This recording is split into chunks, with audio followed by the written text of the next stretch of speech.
to the ex-wife who came and, they had, a good moment before the congregation and all that. So it's happening.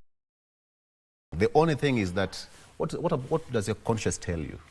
Exactly. Yeah. Can we give it up to London Marathon winners yesterday? Oh, yeah. Can we give it up? Marie, are you ready? Yep. Let's do this for our athletes. Who never get to disappoint. Very nice. Yeah. Very nice. It's one of the elite races. Winning a London Marathon is not easy. And by the way, the GOAT came sixth, and he said he's happy. He's coming back from London a happy man. Remember, there are so many royalties and so many things that he was going appearing from. Just by appearing. Just by appearing, there's an amount he was getting just for appearing, and then even finishing sixth, there's also something he was getting from that. Exactly. So the people keep saying he needs to retire. Oh no, if the man feels he's still fit. No. Yeah, he knows what he's doing. That's his job. You don't force someone to retire. Yeah. And the GOAT remains the GOAT. The GOAT remains the GOAT. We celebrate you. Yeah. All right. Today being a Monday, people in politics, today from China with goodies. The president was in China last week, and he also had, a series of meetings with the Kenyans living abroad, different organizations and different stakeholders, people who are interested in investing in the country. So let's talk about the goodies. And then number two, there is that call for former President Uhuru Kenyatta to keep off politics. That is a call from the president's allies who said that the former president should keep off politics. But that is not something new in this country. We've seen it before. So where are we? So let's talk about that. Executive Director of County Governors Watch, Kevin Osi, Advocate of the High Court. All of them will be here. So let's meet at exactly 7 from China with goodies, and let's talk about Ruto allies tell former President Uhuru Kenyatta to keep off politics.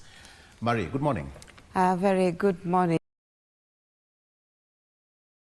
Vivian, I think I agree with Victor. Yeah. It depends on your conscience. Yes. Yeah, and how deep or connected you are to your friend. Yeah. Yeah, because I think we live in a world of relationships.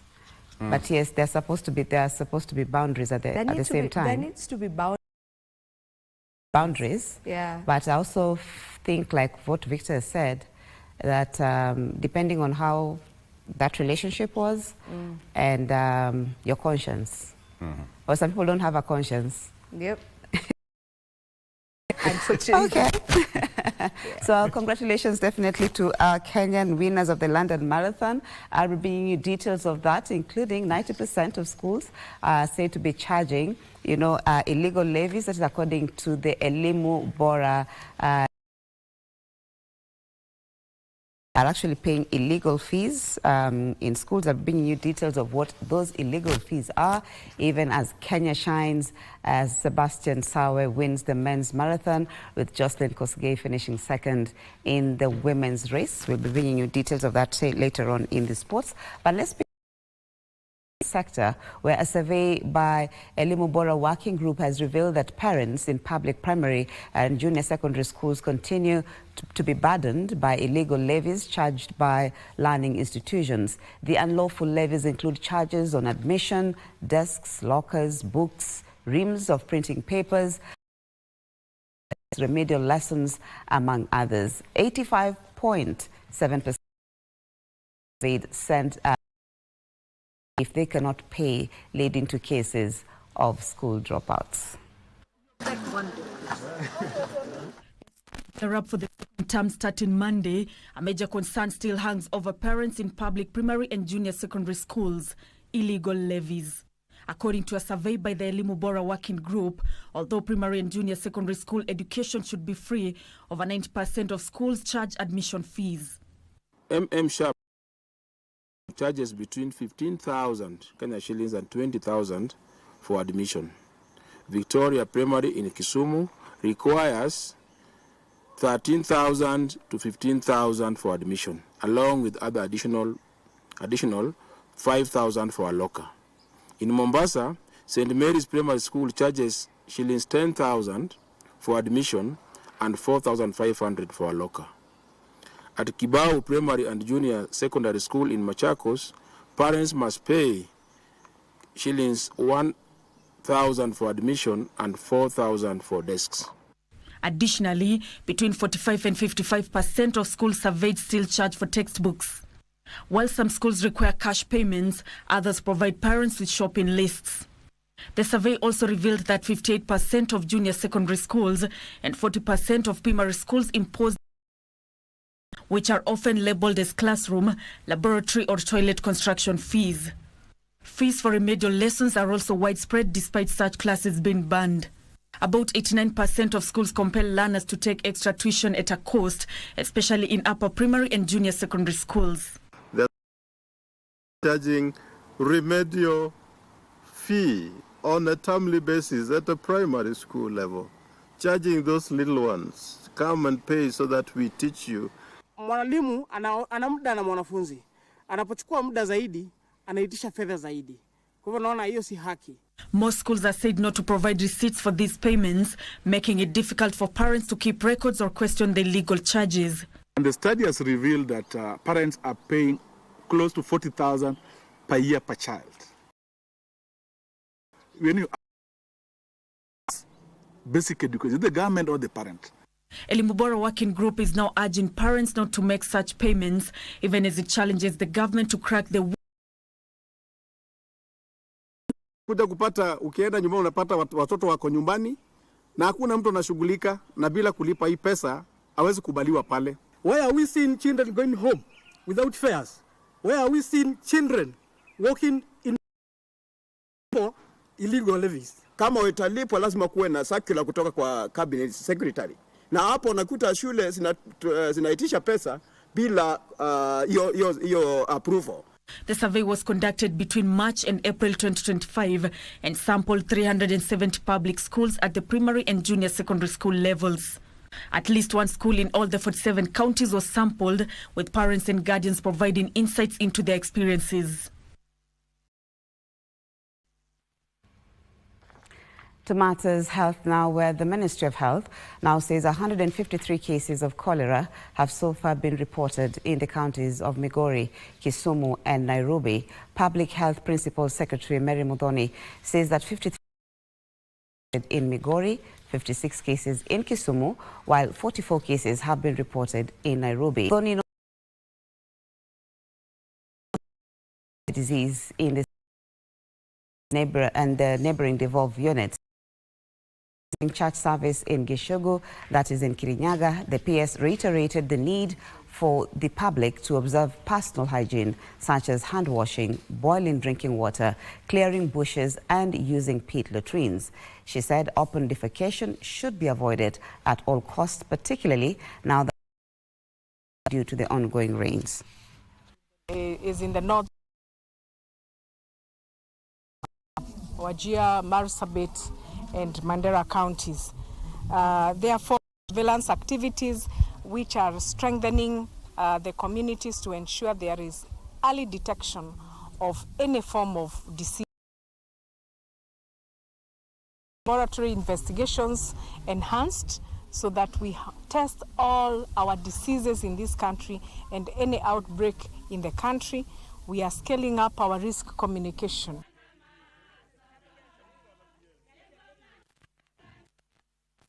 Indeed, calls for employers in the of trade unions, KOTU, prayer day held Cathedral, that is along Jogoo Road, Nairobi. Speakers at the ceremony, who included the church provost, Canon Paul Kariuki, also called out a section of Kenyans for laxity and engaging in unhealthy political conversations at the expense of social and economic nation.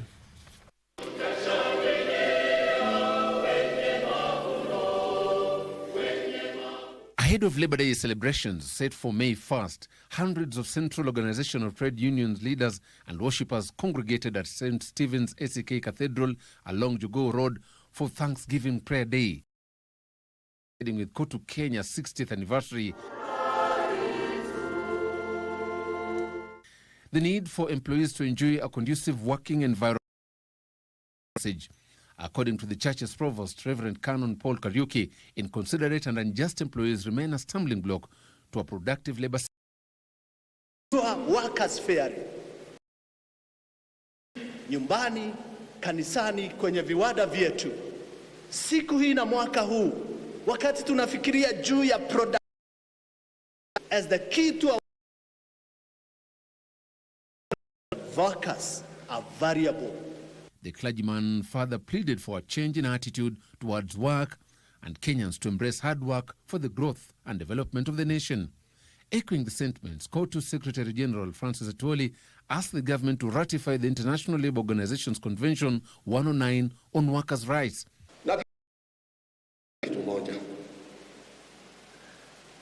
This is a wonderful country.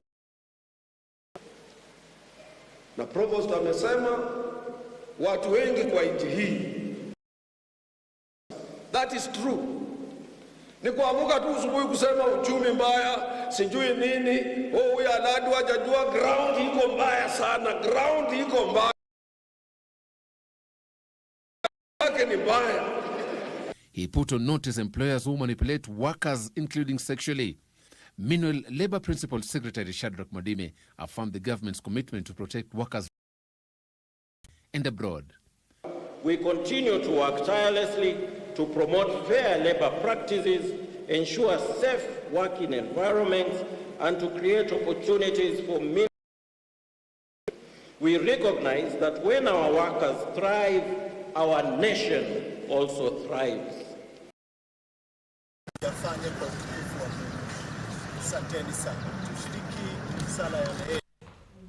To matters security now. Tension is high. People were shot dead at Cholera along Marigat Chamulingot Road by bandits earlier this week. The residents, Baringo security teams and members of parliament from the region. Police were faulted for erecting roadblocks, which they allegedly used for collecting bribes as opposed to dealing with bandits. The residents also accused area police of demanding exorbitant fees from private vehicle owners who through their disturbed area.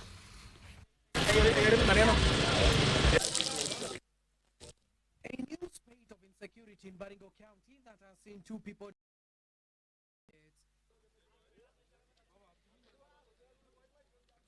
Cholera along Marigat Chamulingot Road this week has caused panic and fear among the area.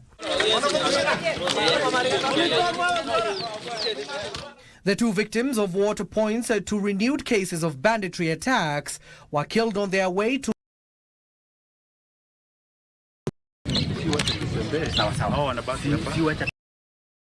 They were ambushed in an attack that saw the lorry driver die on the spot, while another trader who was on a different on his way to the hospital.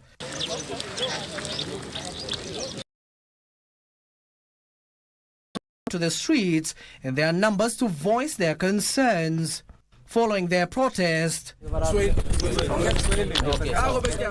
A meeting that saw security officers and leaders from the region and elders was held to address insecurity in the disturbed region. During the meeting, the residents faulted police, accusing them of laxity. Hatukuja kwa mambo ya development, only security. We need security. Why always Baringo? Mimi tulipikwa loruk hapo tu. Tulisimamishwa mkonya nini mchanga. Leta barua. Ya nini? Leta barua ya kuonyesha mnakanyanga hii barabara. Kidogo saa hiyo sasa umbe hawa jamaa wakapa.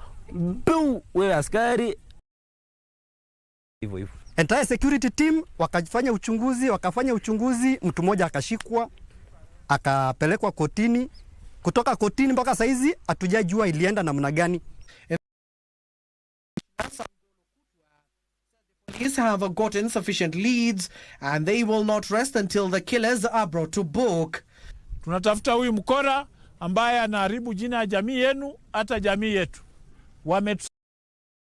Kwa njia fulani kuweza kutafuta wakora. Jamii zingine zimeweza tusaidia. Kwa hivyo ndio unaona sasa sisi tumeangazia mkora. Mogotio Member of Parliament Ruben Kiborek, his Eldama Ravine counterpart Musa Sirma, and Baringo North Member of Parliament Joseph Makilap called for restraint to avoid aggravating the situation further, which could spark inter-community conflicts within the Kerio Valley. A proper disarmament of those who hold the illegal firearms. Criminals must be pursued to their hideouts, to their caves, to their homes. Jamii ya Pokot si wote ni bandits.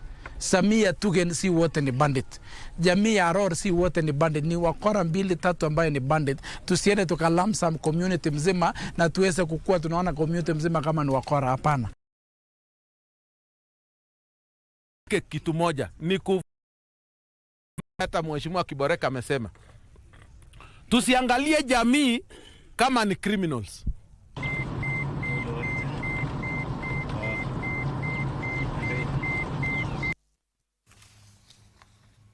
Now, the power of love and community spirit was on full display on Sunday as 9 couples walked down the aisle during a mass wedding at Dongeno AI PCA Church in Nyanda. Bishop David Kiboi blessed the couples' unions, urging them to cultivate a culture of forgiveness and trust as a key ingredient to a success of gender-based violence among couples. Let's get the details of that story. Sunday at Dongeno AIPCA Church, atmosphere filled the air as 9 couples tied the knot in a mass wedding ceremony at Lesha Upondo Ward in Daragwa constituency in celebration of love.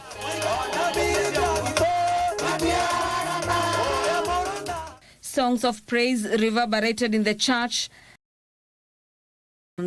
and the occasion's tears of joy as the couples walked down the aisle.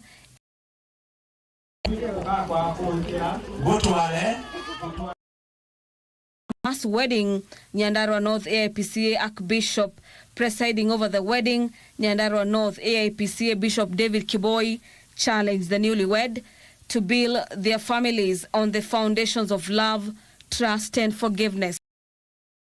Nidhamu nzuri kwa waume wao ili doa iishi maisha wawe na maisha mazuri ya doa.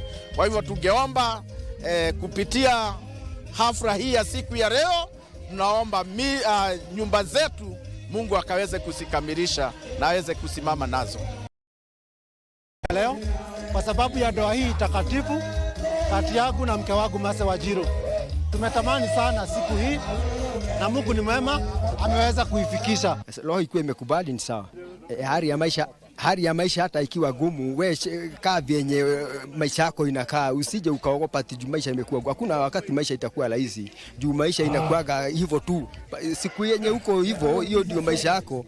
Bishop Kiboi taking the opportunity to passionately address the various challenges facing modern marriages stemming from lack of communication and unresolved conflicts, which has resulted in increased gender-based violence. Wazee au wamama hawajakuwa na huyo moyo wa kusema huyu ni bibi yangu na huyu ni mari. Leo itakuwa ya muhimu sana kuonyesha wale wengine wote familia inatakiwa iwe pamoja. And as the curtains closed on the ceremony be etched in their hearts and minds, it marks a start of a new joy for the 9 couples who are united before God and man.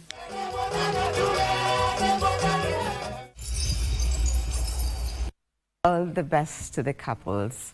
Now, cancer is a word that strikes fear in the hearts of millions. For countless families, it's not just the illness that hurts, but the overwhelming cost of fighting it. The treatment journey is often long, expensive, and out of reach for many. But now, a quiet revolution is taking place.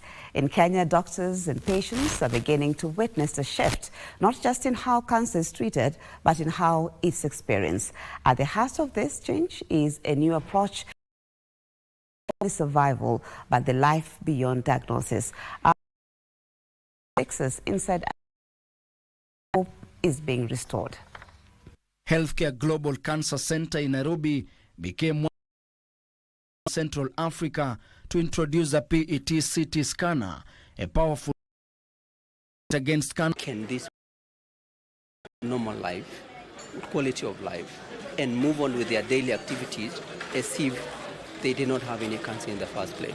It doesn't cure, but it sees clearly and early. We can be able now to treat and retreat these patients with very, very minimal side effects, and that is what we want. It's about difference is life-changing. We can be able now to identify with precision where the tumor has reoccurred, and we can be able to tackle specifically within a small volume of margins where now we can be able to save the normal tissues. Seraphine Moipei knows what it means to find the unknown. Her cancer journey was filled with confusion and uncertainty until clarity came. I have seen it through, and it has made me become the person I am today because of the right hands, the right treatment, and the right upon me when I was very unwell, and having gone through this has gotten me to even further than I imagined I would ever have gone. Across Kenya, nearly 50,000 people are diagnosed with cancer each year. It is very important that the first-time treatment has to be accurate, and that decide the outcome of the treatment. So if the first-time treatment itself is not correct, then there are chances of reoccurrence or relapse and so many other issues. Cancer has made a lot of progress in treatment. From both diagnoses, it can be picked earlier now with better diagnostic tests, and there are very good treatment options.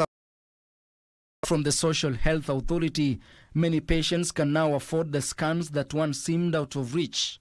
If I'm talking of PET-CT, which we are discussing today, we charge 60,000. Government pays, SHA pays 54,000. Have to shell out 6,000. Tell me, is it a rich or poor? And it's not just patients in Nairobi who are benefiting. Oncologists in other parts of the country are receiving training. We have trained so far almost around 15 oncologists, which I have already sent to Mumbai at CG India, where we have got a training center. Successfully came back, and right now they are the programs. What's happening isn't just it's about dignity. A cancer diagnosis doesn't rob someone of their future. And for people like Seraphine, it's about finally being seen and treated the right way. The silent struggles that cancer patients are going through right now is a lack to know what they are going through it, but they don't know what they are going through. The lack to know that this is what is happening. For parents of children battling cancer, hope has often meant a long journey, sometimes across borders. But now a new pediatric cancer ward offering specialized care for young patients has been opened at Tempisha Hospital in Nairobi.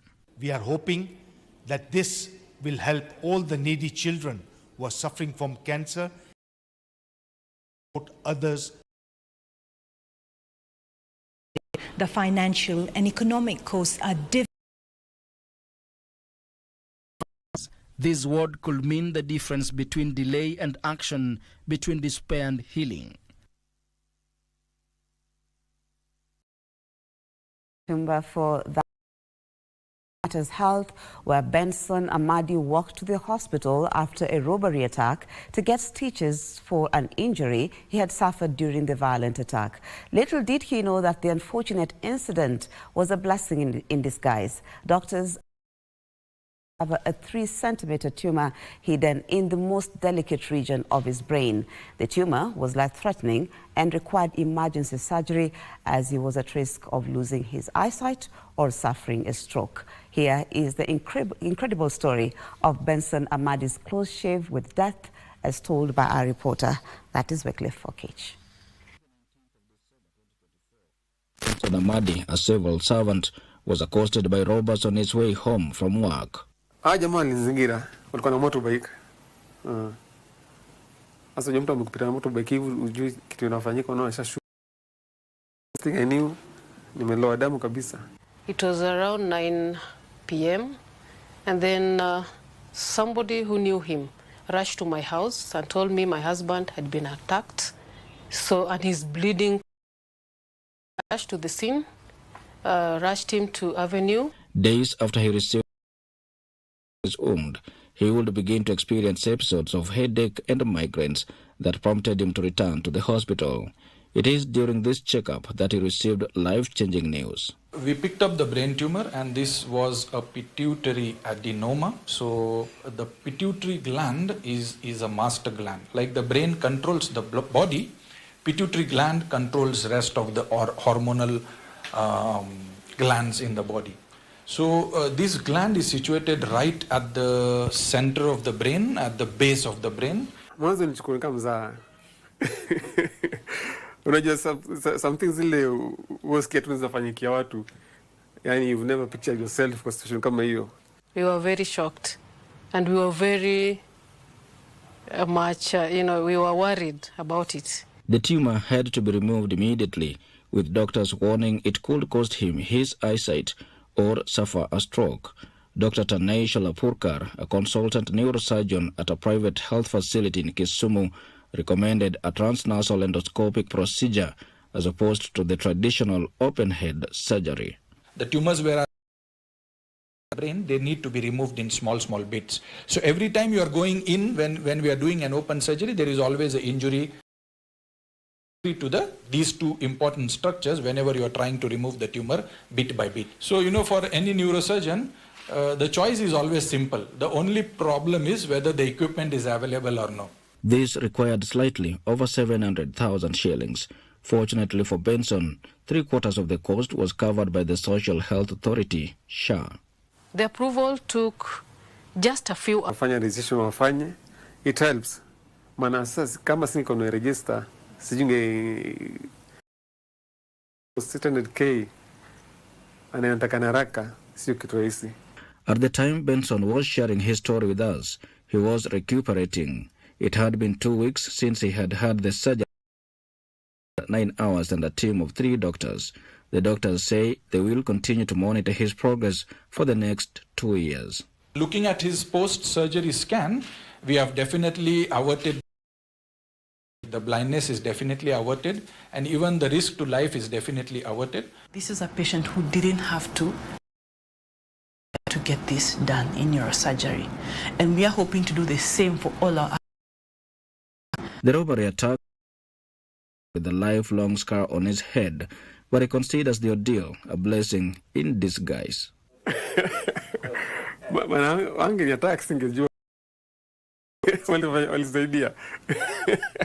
Benson's close shave with death serves as a reminder to always seek medical assistance when symptoms persist.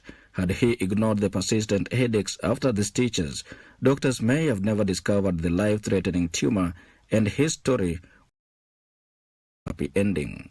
For Channel 1 from Kisumu County, I am Wycliffe Okech. Well, I don't know what to say. Should he be happy that he was attacked? But maybe, yes, because at least he's safe. Would have gone through a lot more, pain or suffering, or even lost his life if that did not happen to him. But anyway, that is for you to judge. Let's go to sports, where Kenya's Sebastian Sawe and Ethiopia's Tigist Assefa are the 2025 London Marathon champions. Sawe saw off a strong field of athletes to win the men's race in 2 hours, 2 minutes and 27 seconds, his second marathon victory after winning the Valencia Marathon last December. The 30-year-old Kenyan defeated a pre-race favorite Jacob Kiplimo of Uganda, who finished second. Alexander Mitiso Munyao settled for the bronze medal position. 4-time winner Eliud Kipchoge finished a distance. Lynn Chepkosgei finished second in the women's race, behind Ethiopia's Tigist Assefa, who won with a new women's only world record of 2 hours, 50 seconds. Olympic champion Sifan Hassan of Netherlands finished third, while Kenya's Vivian Cheriot settled for 5th position. And we see that Sifan Hassan is finishing strongly here. And Sifan Hassan, the Olympic champion. Order for Sebastian and, of course, there. Series finalist Peter Washuru is among 4 players who qualified for the semi-finals of the East and Northern Africa Continental Tour Darts Championship after winning their respective quarter held on Sunday in Nairobi. Wake alipombandua Nathan Jeru robo finalini kwa alama 6 ya nusu finali. Mchezaji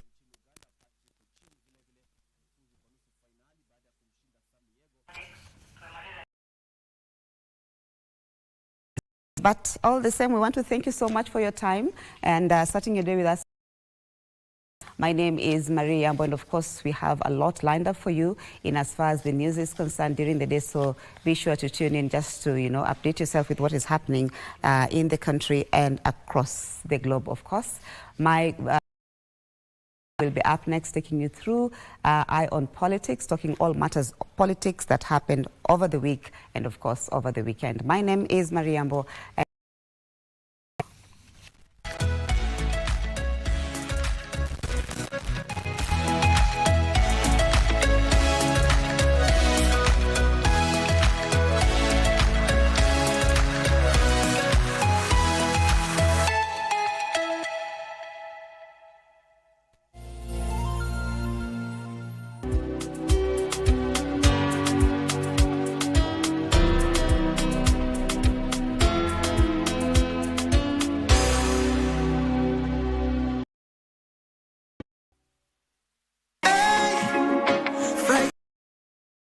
Greetings in the name of the Most High, Jah Rastafari. My good name is Marley Moses, the positive warrior, alongside... Yes, sir, DJ D-Rage, the baddest. Each and every Wednesday from 10 p.m. on KBC Channel 1 TV. Tunakuletea the biggest reggae party in 254 in a yard extra niceness of reggae music. Entertainment. When the thing is nice, we have to do it twice. Are you a talented artist, or are you passionate about a topic you want to discuss? But money can be very hard to find for an upcoming artist. Don't worry. Has got your back. Sign up on ajira.co.ke to book a session with our music and video producers across the country. Work on your music, jingles, spoken words, and even podcasts to realize your dream. All for free. Studio Mashinani, Radani Talent. Good morning. Good morning. Good morning. Good morning, Kenya. Dive deep into issues shaping our country. Voice of a nation. What is the next step for the young people? Unpacking political landscape from Monday to Wednesday. We discuss family matters. It is very important to guard your relationship. And for your health. Someone doesn't wake up and they become an addict. It's in stages. We've got you covered each and every Tuesday at 9 a.m. Every Wednesday, it's all about the viewpoint. A day in politics is like 1,000 years. Unpacking the biggest stories of the week, getting you insights and getting you ready for your day. And the package is not yet done. I get to fix your Thursday with some entertainment. Entertainment Thursday, it is. Good morning, Kenya. We shape your day. Kenya, every weekday morning on KBC Channel 1.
And welcome back. Okay, so it's 11 minutes past 7 a.m. Good morning. Welcome back to Good Morning Kenya. So it's now time for us to get into the political scene and fight it. As politicians, yes, we are not politicians, but we have to try, all right. Executive Director of County Governors Watch. He's with me in studio this morning. An apology from Wakili George Kithi, who could not make it, but we have to get the show on the road. Kevin, good morning. For a new day and his blessings for close to a new month. Yes. Yes. We are coming to an end. Can you imagine that the year is almost coming to the first half of it? Precisely. And if you look at, there's a song that goes, count your blessings, name them one by one. Yes. So we'll be asking ourselves, what are those blessings? And can we be able to begin? And normally when the year begins, a majority of us like writing some things called New Year resolutions. So where we'll be... Are they even practical? We will be looking at the box and ticking them one by one. This is the time that somebody will say that syllabus inakimbia sana, that you'll realize that some of the resolutions you write do not come to count. Precisely. Being a Monday, a majority of students and pupils will be going back to school this week. Yes. After a short break, and now it's time for parents and guardians take their kids back to school. But still, there is that case of financial strain, which is now casting a lot of shadow as new term enters and starts. The cost of materials, books, uniforms, school fees. Some parents are complaining that the new administrations or students are being forced, or parents are being forced to to give more in terms of school fees. It's not something new every beginning of the term. Yeah, it's not anything new, and I think that Kenyans are basically getting accustomed to that culture, because the degree of rants, questions and accountability that parents and guardians are asking many times only revolve around the parents. But the beauty about this, Victor, is that Kenya is extremely established, including the fact that we have networks of both parents, of teachers, who therefore are organized in various associations. We have parents associations, we have teachers associations, and so these are networks that really are supposed to help us to answer some of those questions. And as a parent, I also sit in some of those meetings, and really the manner in which some of the responses are given. For example, once you pay the school fees, then there are levies that you're supposed to pay. There are other expectations, which really you wonder, what do they mean, and what to help us underscore is an audit of education, the cost of education in this country. As much as we have global goals that we have to adhere to as a country, and international conventions, including our local manifestos of the government, where free education. So what free is this, and how much free is it? Is it free education, primary, ECD, or is it free education secondary school, or is it free education tertiary and universities and colleges? So lots of questions that we really need to begin to ask, so that we agree on the cost of education, number one. Number two is the politics around equipment and requirements, where, for example, you have to buy books, as you mentioned, or equipment. So if it is pens, you are asked for red pens, then they also want pens that write in bold. So you wonder, what is the essence of all this, and is it possible that we can be able to agree on what we need for how many children, for how long within a school? Of course, we know that the term runs for a specific amount of time, but what degree of investment must parents and guardians therefore put in terms of equipment? Then, of course, the politics around publications of books. At this term, we are working with this book. The other term, you are told to buy another book that probably was not initially written in the...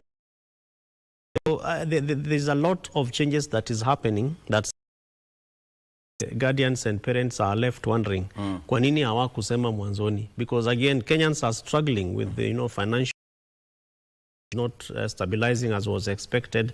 We hope that God the rains that are going on and that the produce is But even as we fine, talk about so that, the teachers are also complaining about the capitation. I mean, that's a lot of delay in terms of disbursement of the capitation money, which is also putting a lot of strain in their pocket when paying for school fees. Yeah, precisely. Okay. So let's come back to this. How are things, before we get into the real discussion, the governors complained the other day that they don't have money being wired from the central granary, that is from the treasury. What's the state of affairs as we speak, almost 2 weeks later, since they made that statement? That's still the state of affairs. Money has not been wired yet to county governments. I know that the CS has asked for a press release, press conference, I think is on May 5th, or the first week of May, to be able to respond to some of these questions. But it goes back to counties, that we must be able to enhance our own source revenue, that counties must build their individual county capacities to have money on the national treasury, and money that is coming from national government is dealt with. Sometimes as devolution lovers and protagonists, we imagine that there is no political goodwill, particularly from this government, to ensure that devolution works. And there are many, many reasons. For example, you ask yourself, whereas health is devolved. Many, many meetings that are going on between on the side of the counties? On the side of functions. So health is devolved largely. But then from national government, it is going on. And there are many meetings that are being held to be able to discuss and engage with insofar as how to deal with this. But then you ask yourself, why are we taking so long? And so at the level of national, budgets are being channeled. But when it comes to monies that are supposed to go to counties, you don't see that happening on time. Number two, of course, is a degree of engagement with human resource aspects, so that a lot of the budget that ultimately goes to counties, it is put into recurrent expenditure, you know, payment of levies, payment of salaries, running government, as opposed to ensuring that this money, therefore, is being used for service delivery. So a lot of times the understand the technical details, because that is probably, I might say with due respect, not their business and is not in their interest. The interest of the common mwananchi is that services are being delivered. But so the urge is for those who sit at the technical tables, that when we look at service delivery and what needs to happen for devolution to work, let that happen. And His Excellency the President has been very categorical around ensuring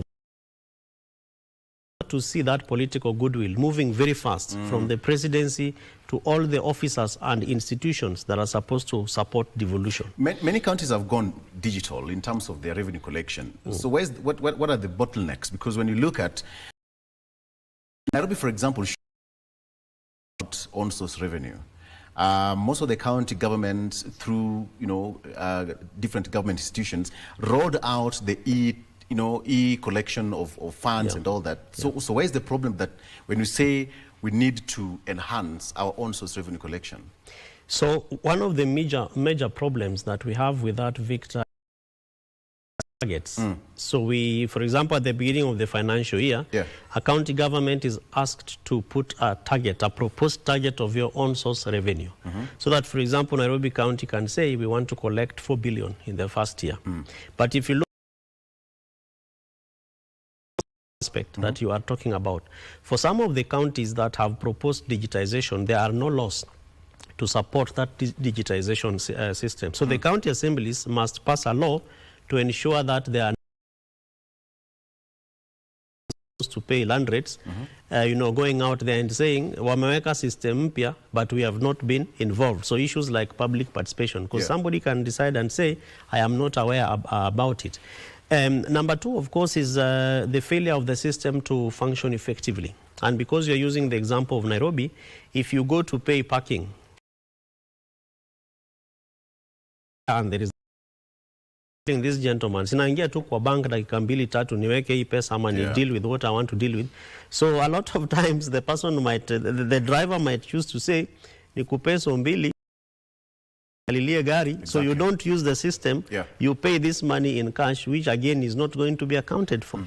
But further to that, again, is corruption, so that even that fund. But ultimately, Victor, the citizen wants to be able to see that the monies that have been picked by the county are responding to the needs. So Nairobi might, for example, plus per day for rather on parking fees. But if you look at the state of the roads, the road infrastructure in the city is not commensurate to what the drivers, to what is, have been able to put in steps, mechanisms to be able to enhance and to boost their own source revenue. The beauty again of this is intergovernmental relations between governors or county governments, the CRA, Commission on Revenue Allocation, and even institutions like County Governance Watch, where I come from, that have been at the forefront of now helping on some of these policies and legislations or legal frameworks that support on-source revenue. For example, one that we just did, the billing and rating policy, which therefore helps counties to understand measures or indicators for parking fees is 300 shillings. How have you arrived at that 300 shillings? So there are things that are looked at which border on, for example, security. Tell Mama Mboga, lipa hii pesa. Do they have, for example, washrooms? Do they have proper security? Do they have proper lighting? Water and sanitation. So the things that really provide for an ease of doing business with that kind of within that kind of a framework and also a context. Are we looking at a situation where the back and forth between the national, the county governments will come to an end, much as the process of having on-source revenue is part of the constitution? Most of the counties are still looking at the to this back and forth between the two levels of governance.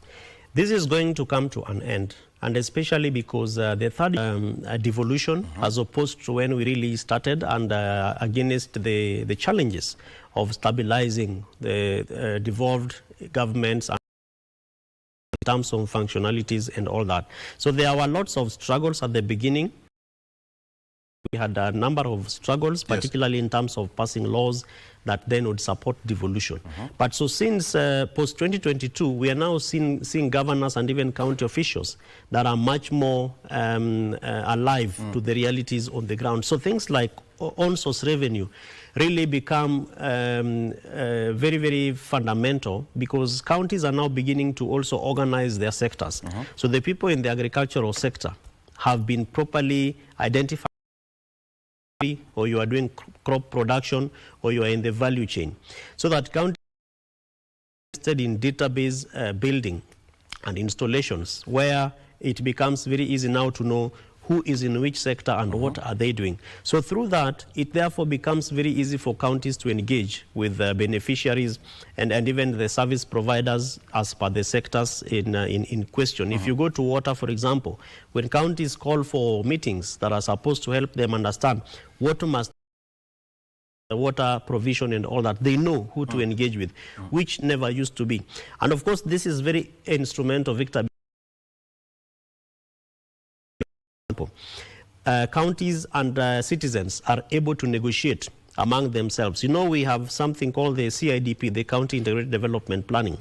But a tool of planning and also a tool of budget making. But there has to be negotiations that happen, so that if there are value, I would call them mega project values for the county, and they were not in the CIDP as an example, then it becomes very easy for the county government to negotiate with the service providers and the people within that particular sector to be done, and for monies to be put in them. But as I finish on this, one of the things that we have not seen doing very well is accountability, because there is wastage of resources at the counties. Of course, it's the same manner as in the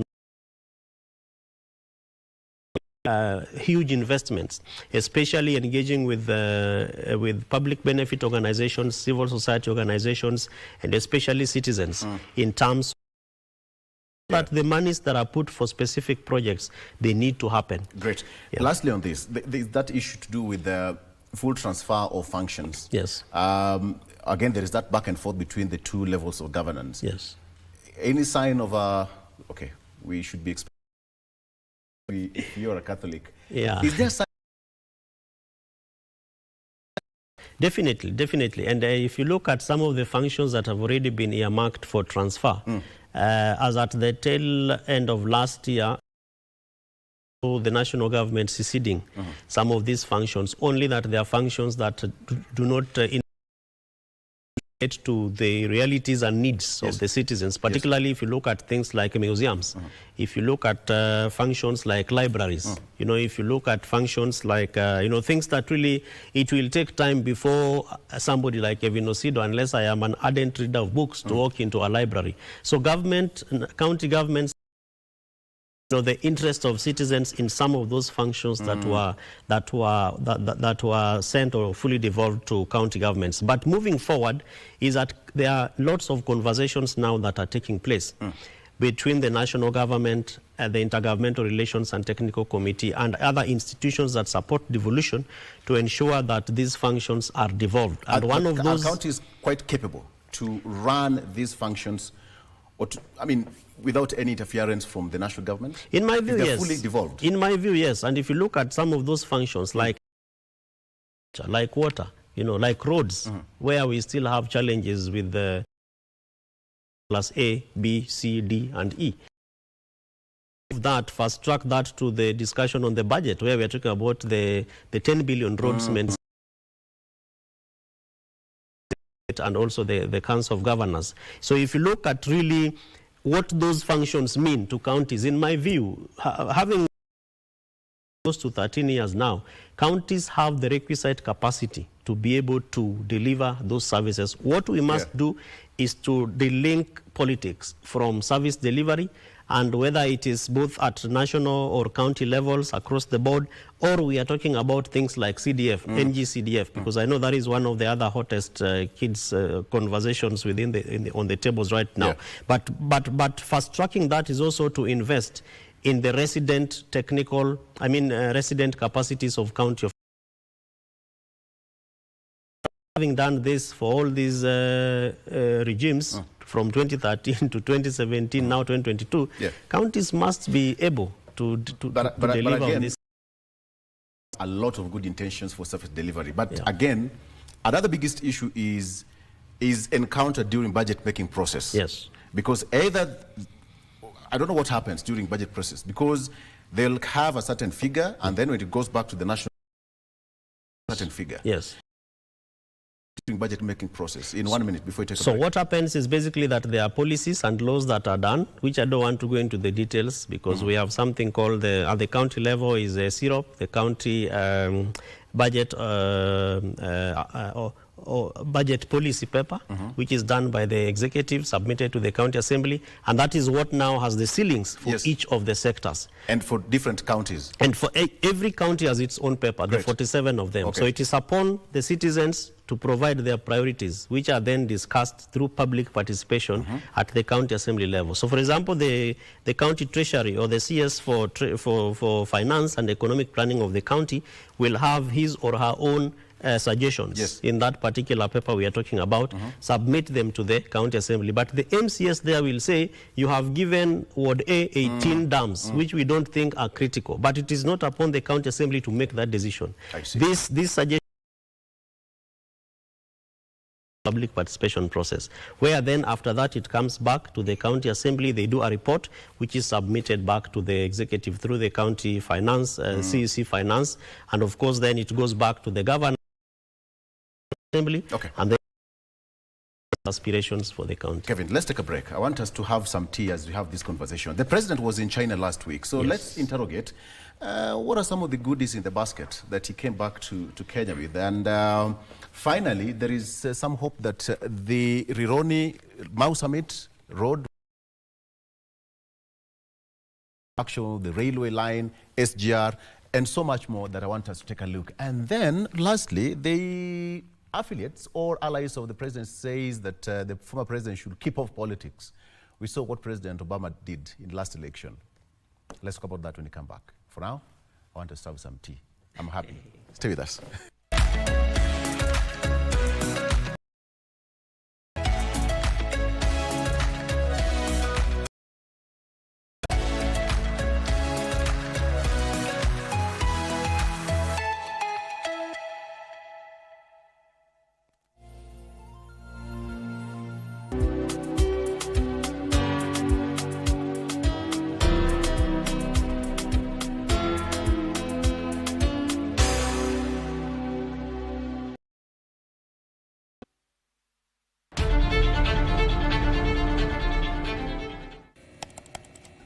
Technology has become a crucial part of our society. Without technology, much of our everyday lives would be drastically different. As technology develops, it strives to fulfill the changing needs of society. This means the technology side of technological dependent on new digital technologies. Every Monday at 10:30 p.m. Marley Moses, the positive warrior, alongside. Yes, sir, DJ D-Rage, the baddest. Each and every Wednesday from 10 p.m. on KBC Channel 1 TV. Tunakuletea the biggest reggae party in 254 in a yard extra. Extra niceness of reggae music. Extra dose of entertainment. When the thing is nice, we have to do it twice.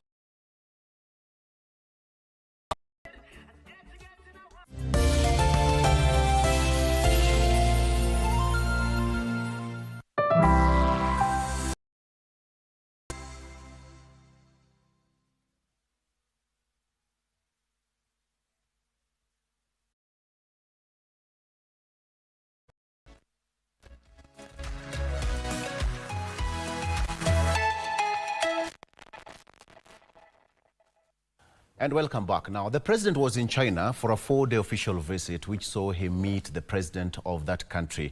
And he also had different meetings with stakeholders and like-minded individuals in that country who are also planning to invest back home. But the question is, what are some of the goodies that the right back home?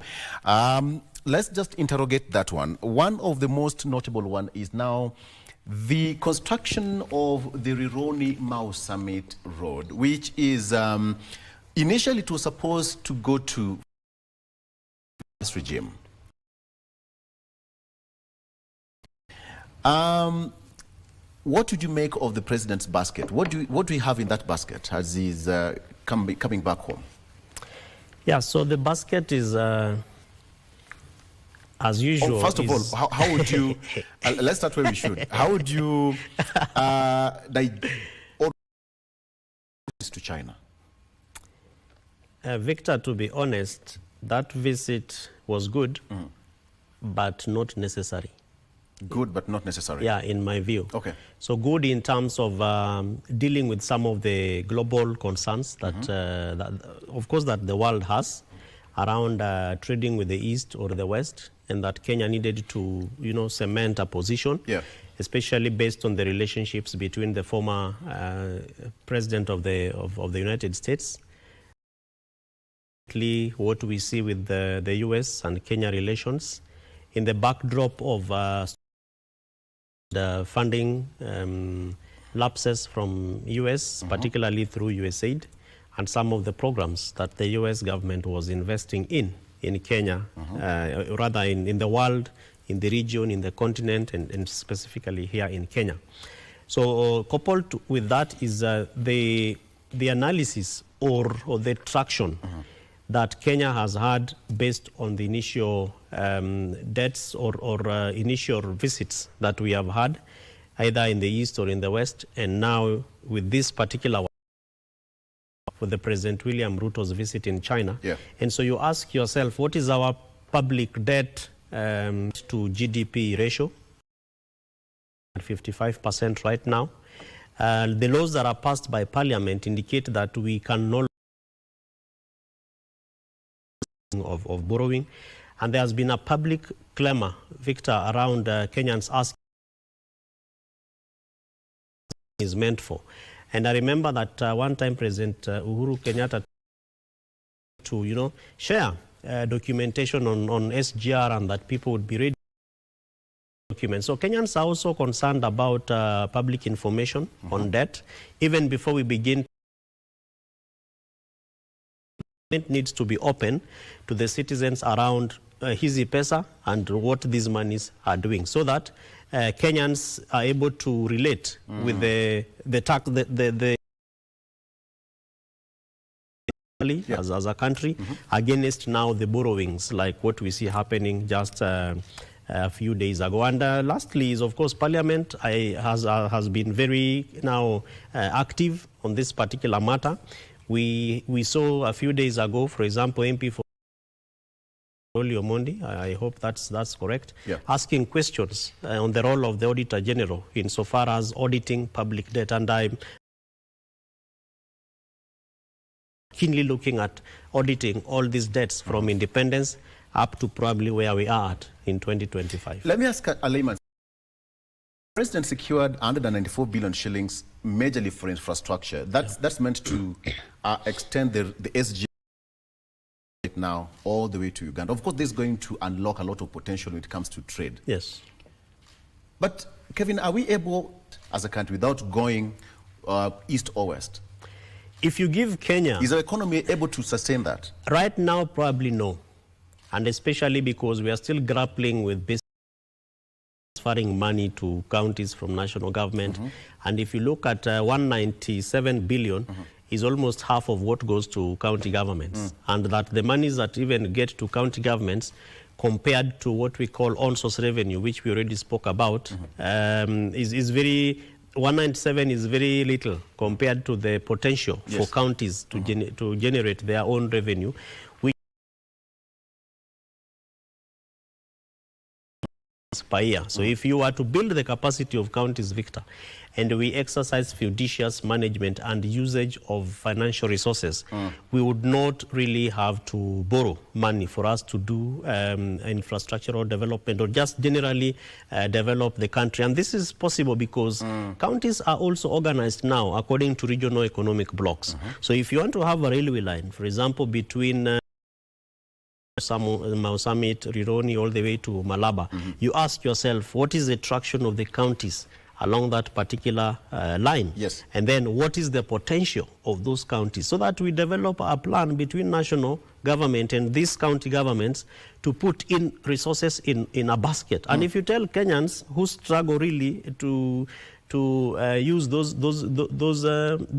to use that line, particularly for domestic tourism, we are going to have things like regional integration within the East African region.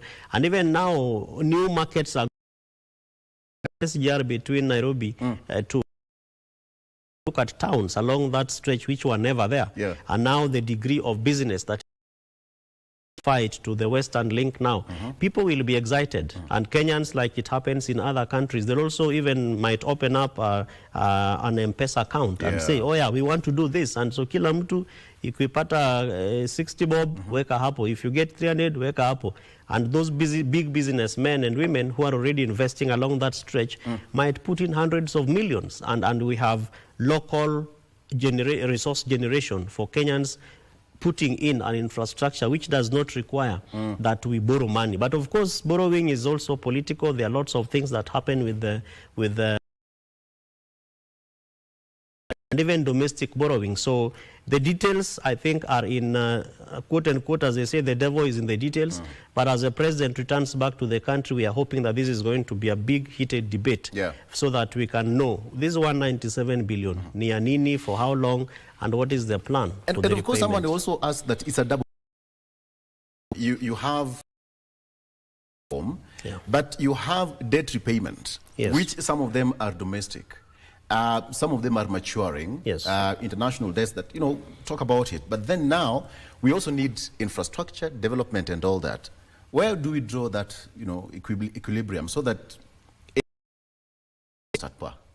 So where we draw that equilibrium, Victor, is in the return of investment, which means that, for example, what will Kenyans get ultimately when we have built the railway?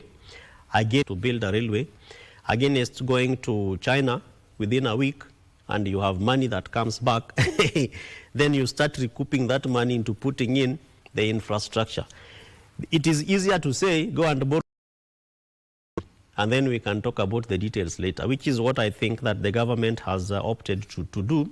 And remember that also political, which is part of the politics in development. Yes. So President William Ruto's term will not wait for 60 years for him to achieve what he promised. It's political in what sense? It is political in the sense that when the president campaigns to his people, he is giving promises.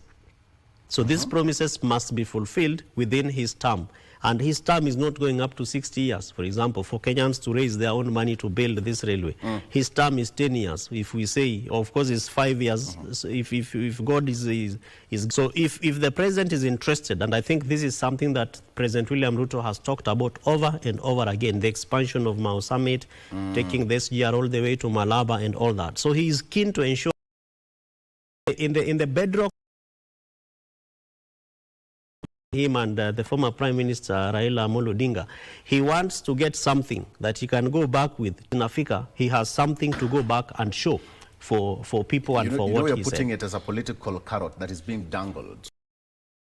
Look, we talk of the political, it's more political. Is it political when it comes to two nations, Kenya and China? The relationship, strong between these two countries. I mean, the relationship between way back before even independence, and here we are. Yes. So is it also political? Victor, in the sense that if you look at global relationships between countries and regions, and you even push it further to just two countries, the US and China, against things that have also gone on in the economy. We are going to give rebates, we are going to give discounts of our goods, and that we are going to almost issue free air tickets, So people would easily move from the bulk of goods.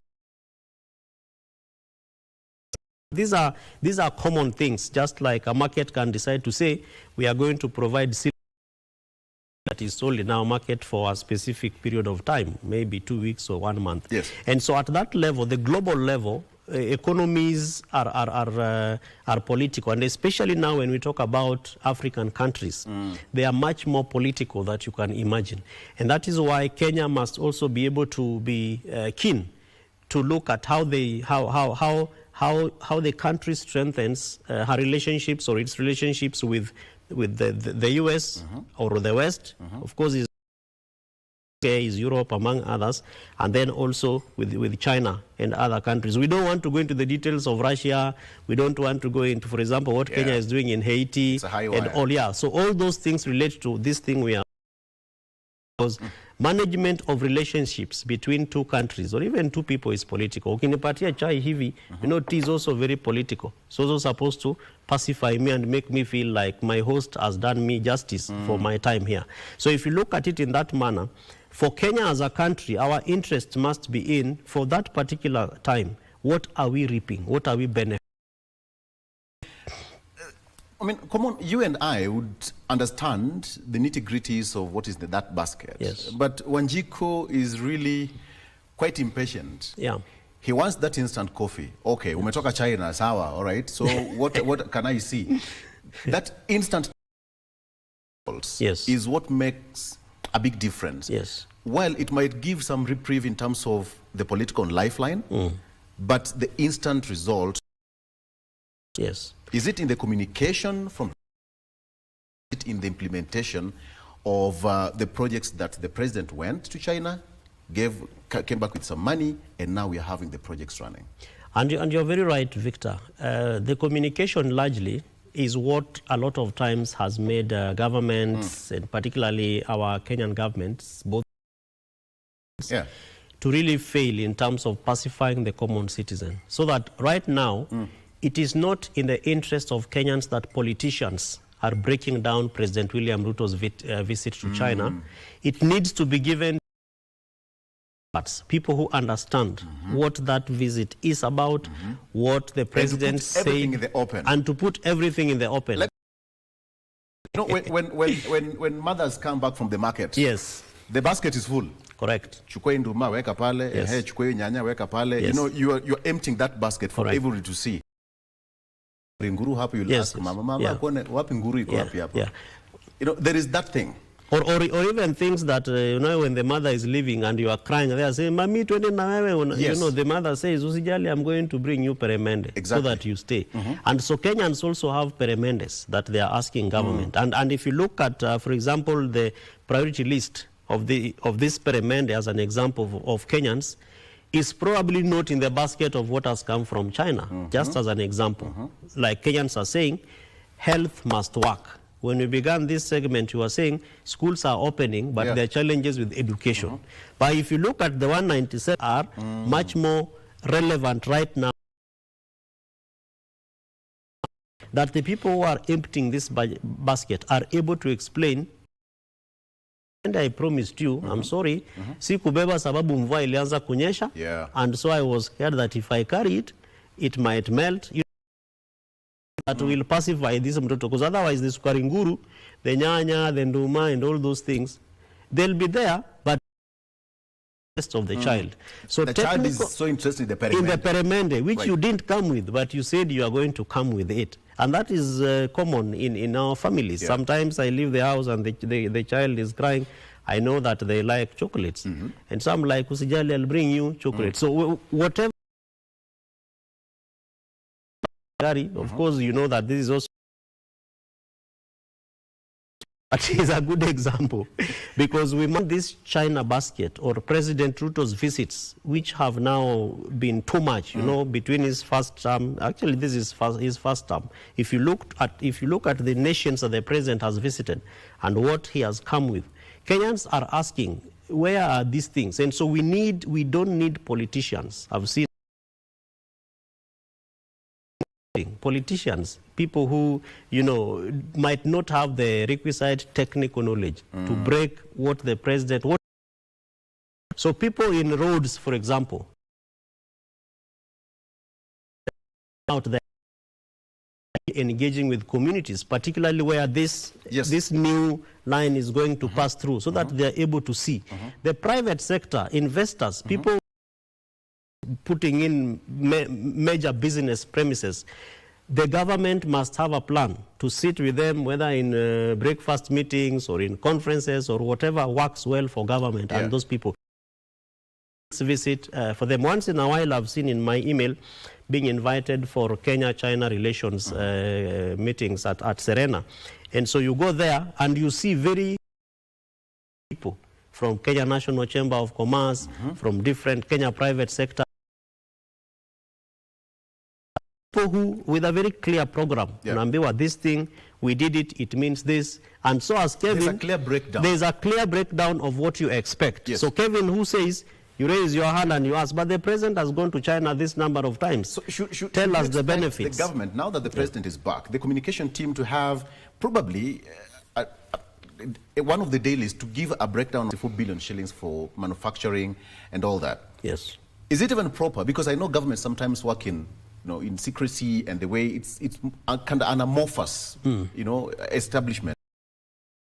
Mwananchi who really wants to understand, okay, the president was in China for 4 days, this is what he's come back with. What you're going to do between Nairobi and going to spend is this. All right? So Kenyans, it's out there in the public domain. Be patient and wait. The communication bit of it. That is very, very critical.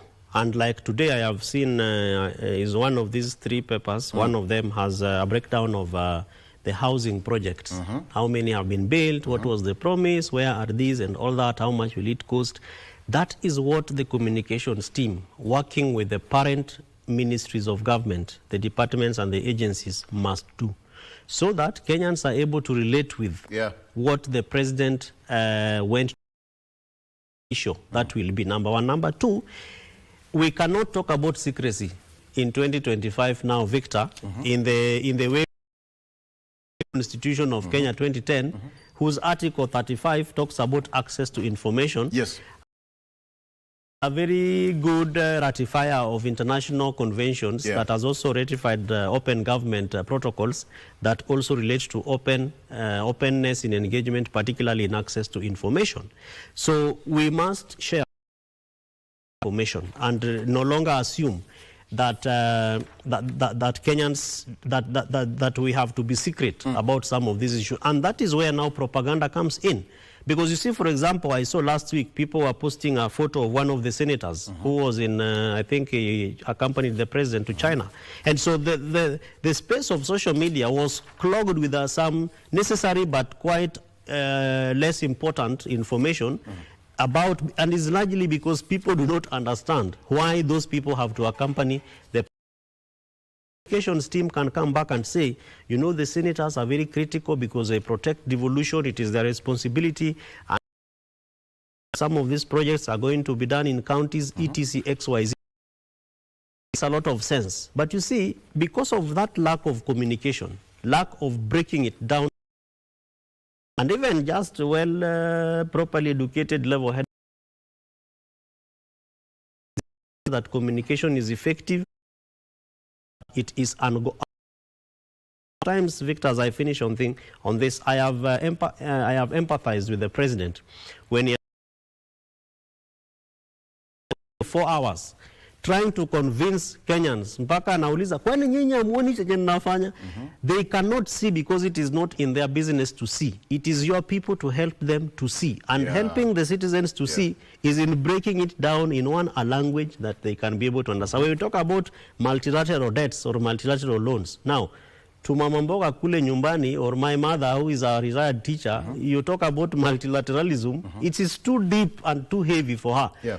Break it down in a language that is easy to, that is palatable, easy to engage, and that way the citizens will exercise their patriotic spirit to support government programs and also government projects. But if we assume that we have a handshake, the handshake will deal with all these issues, there's going to be a day when it cannot. Issue here, East or West, the big boys are watching, and a compromise in terms of East-West and even the middle ground, especially in the wake of dwindling resources and financing from US. You know, Victor, we probably, maybe have not come across it, but I've sat in certain meetings where this has been discussed. The impact of US withdrawal of funding is huge. And even when we talk about East or West, and we are going East, and then we bring in Europe and UK into the picture, of course, European Union, among others, the question is, will we really be able to fill? So East or West, let's have a middle ground, what we can get from the East that is that relates to clear priorities of the nation, fine.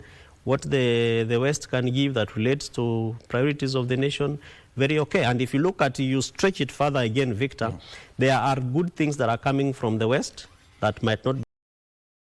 Again, lots of good things that are coming East and from West know very well. Yes, they speak to each other. So, like security investments, I haven't seen China, for example, investing in Kenya's security. But if you look at the West and what, for example, the US is doing with our defense forces, the security infrastructure, a compromise middle ground that provides an effective, stable ground, both for their benefits and also for local benefits. So mutual engagement that provide for mutual Is Kenya benefits. one of these beautiful brides for East and West? Are we that, you know, that darling to East and West, if you can compare that as an example? That I think I'm aware about it, I'll say yes. Global in this region, whether it's Eastern Central Africa, whether it's just Africa as a country, and if you draw the map of Africa, you have MENA, the Middle East and Northern American countries up there like Egypt, and you have South Africa. Then you go to your west, you have Nigeria, and then you go to the east where you have Kenya standing very strong. And if you look at that particular map and the investments of global institutions like the UN, there is no other, those 4 countries that I've mentioned, a UN complex like what Kenya is doing.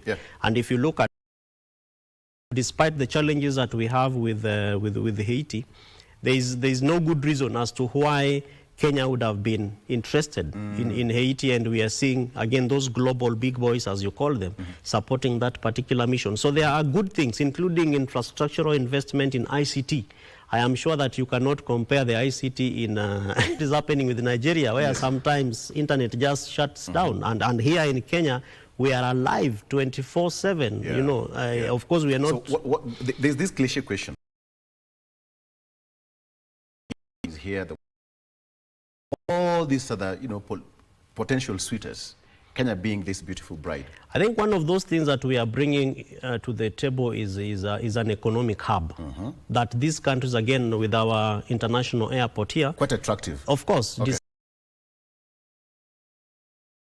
have tourism, very vibrant. You have all these expatriates coming in because we have talked about the installations. By the way, Victor, there are lots of high commissions and embassies here in Nairobi, Kenya, that stand and relate to other countries also.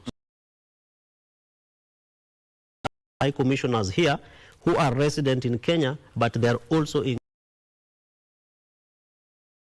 countries domiciled in Nairobi. Yes, they are domiciled here in Nairobi. So that, of course, also shows some very basic potential that Kenya is a place to be. Kenya is a country to have, and that Kenya is really that partner that you do not want to miss on that particular. Been unpacking what was the president's basket from his China tour, and we hope that, as you've correctly put it, the communication bit of it, and just to have a breakdown on what happened, on where the president, what the president is carrying back home is the most important thing.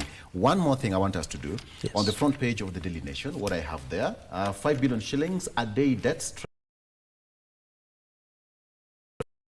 The nation's been broken down on what was on President Kibaki's government, President Uhuru Kenyatta, and finally President William Ruto's 5 billion shillings a day debt stress for Ruto. What do you have on the front page of the Daily Standard? So there's UDA's tax evasion.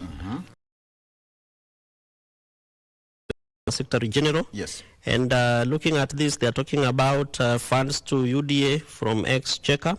And if you move further, they are saying that there are expectations that UDA is supposed to be having to remit certain resources. We have cities poor sell affordable units.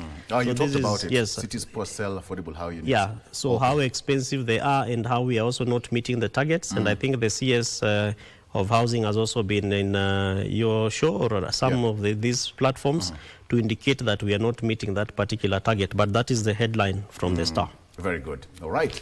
That's how we wrap it up. Thank you so much. So you can take a look or buy your favorite local daily for more details. My name is Victor Lo. Thank you so much for watching. Taking a break. Vivian is up next. Stay with us.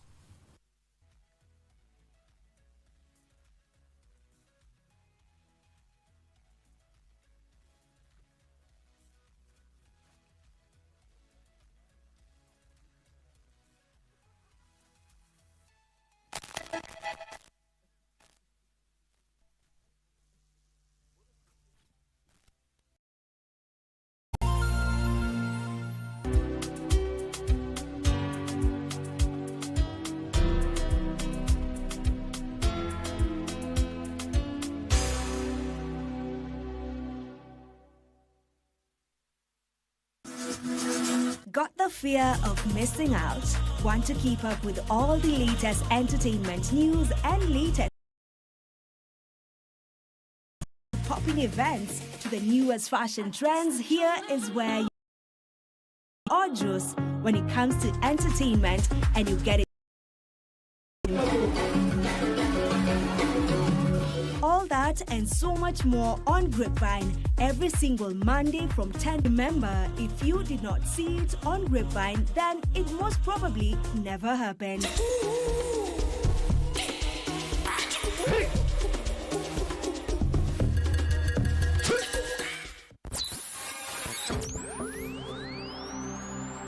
Pindi tunapata fursa ya kutangamana na wasikilizaji wetu. Karibu sana thĩinĩ wa tabarĩra ya Rwĩga. Tunapeperusha utangazaji uliobobea katika habari, Nĩ ũndũ wa macio na mangĩ maingĩ, burudani, Haha nĩ harĩa tũkoragwo nyĩmbo hoda na hamasisho la kiroho. Usiachwe nyuma. Jiunge nasi kwa safari ya kufana katika 99.5 FM. Shoro FM.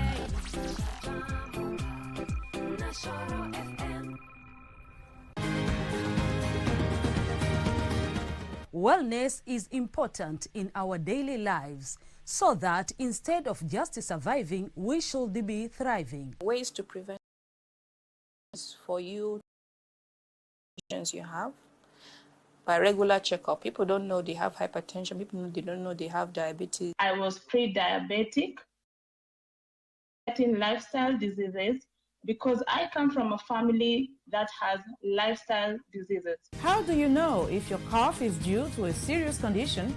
We'll have some answers. Stay well and strive to make every day a healthy day. Good morning. Good morning. The morning show that's got it all. We dive deep into issues shaping our country. Of a nation. What is the next step for the young people? Unpacking political landscape from Monday to Wednesday. We discuss family matters. It is very important to guard your relationship. And for your health. Someone doesn't wake up and they become an addict. It's in stages. We've got you covered each and every Tuesday at 9 a.m. Every Wednesday, it's all about the viewpoint. A day in politics is like 1,000 years. Unpacking the biggest stories of the week, getting you insights and getting you ready for your day. And the package is not with some entertainment. Tukiwa na wewe mambo yako yenda kombo. It is Good Morning Kenya. We shape your day. Good morning, Kenya. Every weekday morning on KBC Channel 1. Got the fear of missing out? Want to keep up with all the latest entertainment news and latest celebrity gossip? From the latest rumors to popping events to the newest fashion trends, here is where you get all the tea or juice when it comes to entertainment, and you get it served on time. All that and so much more on Grapevine every single Monday from 10 p.m. and a rerun every Tuesday from 2 p.m. only on KBC Channel 1. Remember, if you did not see it on Grapevine, that never happened.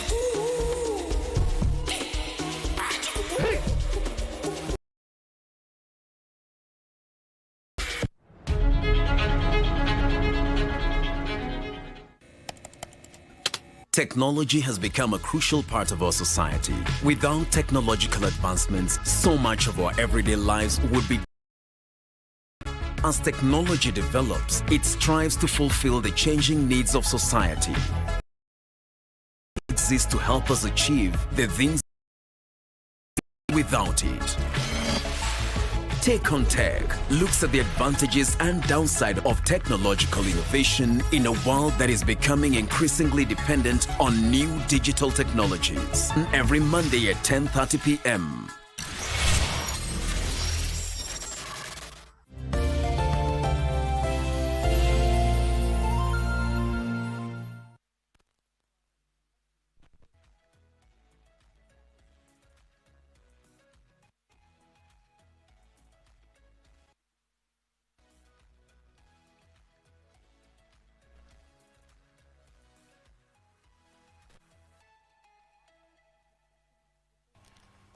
Thank you for staying with us. This is Good Morning Kenya. My name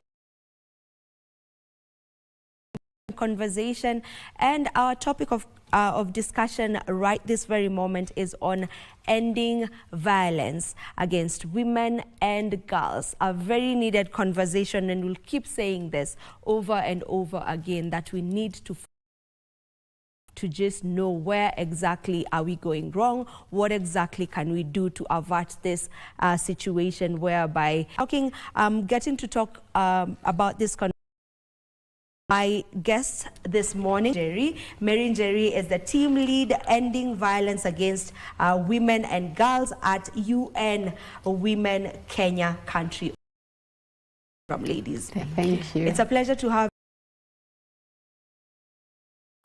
Be loud about this, because it's enough, it's enough for us to just let these things, just dream about it, if I may put it that way. If we may just begin by maybe speaking about some of the common forms of violence against women and girls today.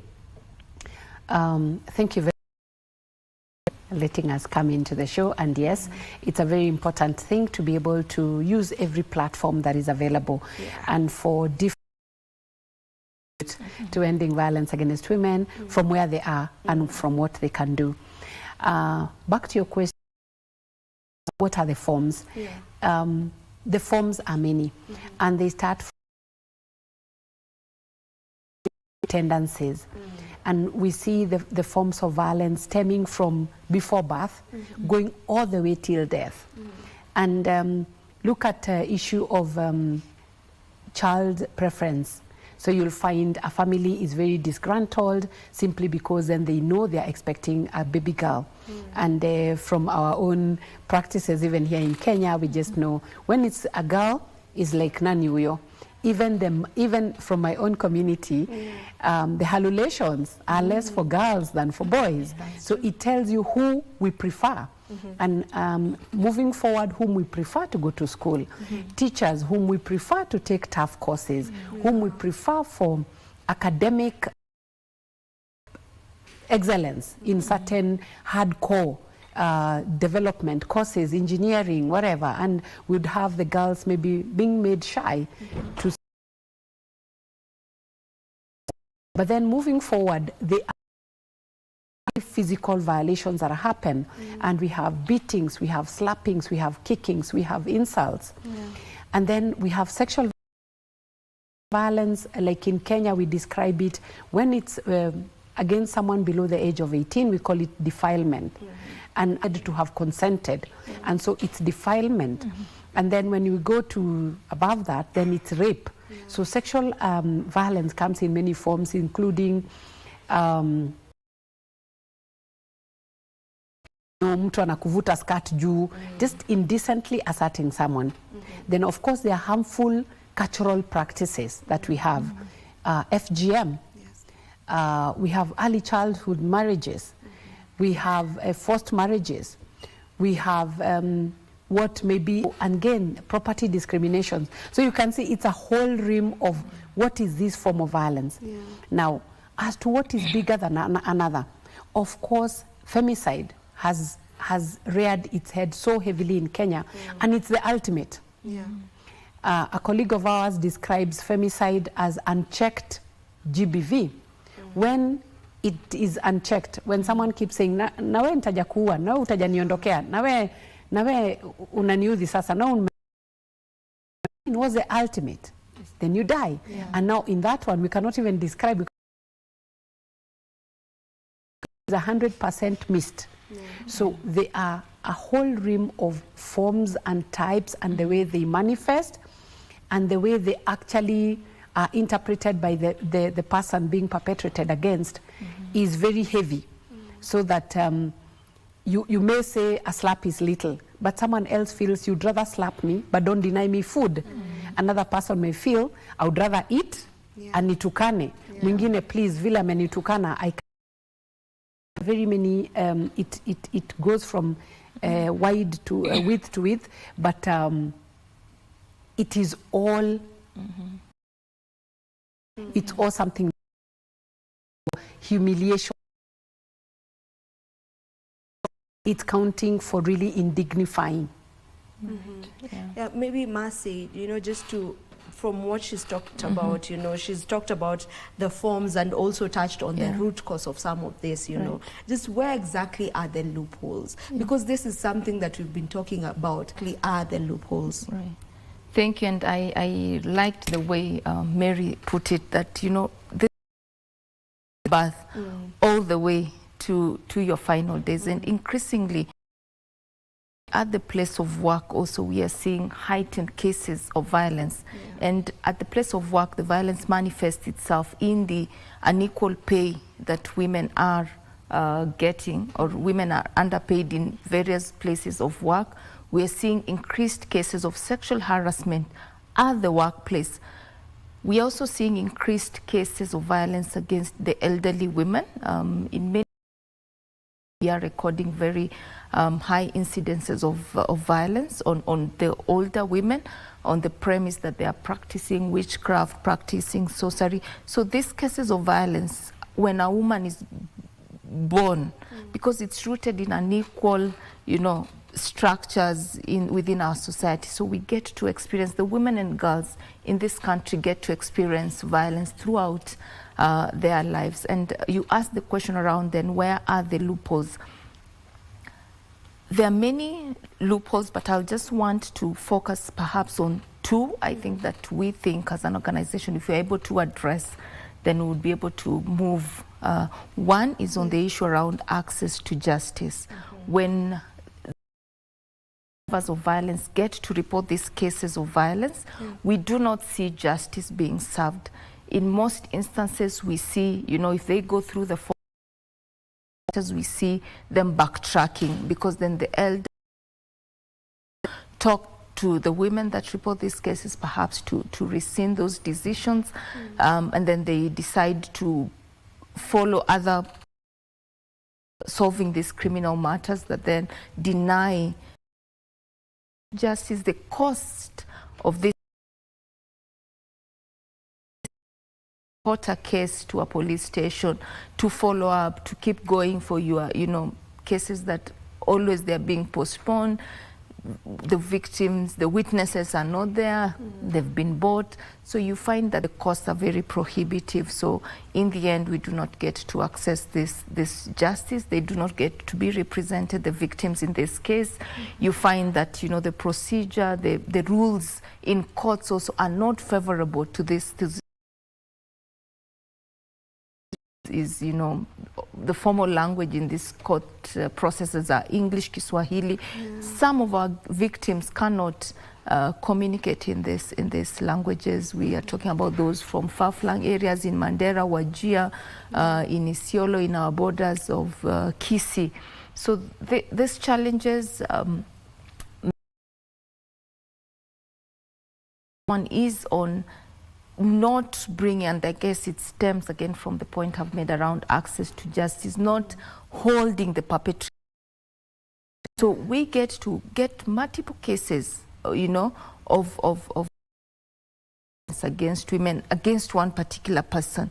You report, but then because you have to follow due process, that perpetrator continues to be out there in the run, continuing with business as usual, and because they know there's to account also, I think, is one of the loopholes that then, you know, does not put an end to these cases. When we talk about enough legal and policy framework in this country, I think we do have those.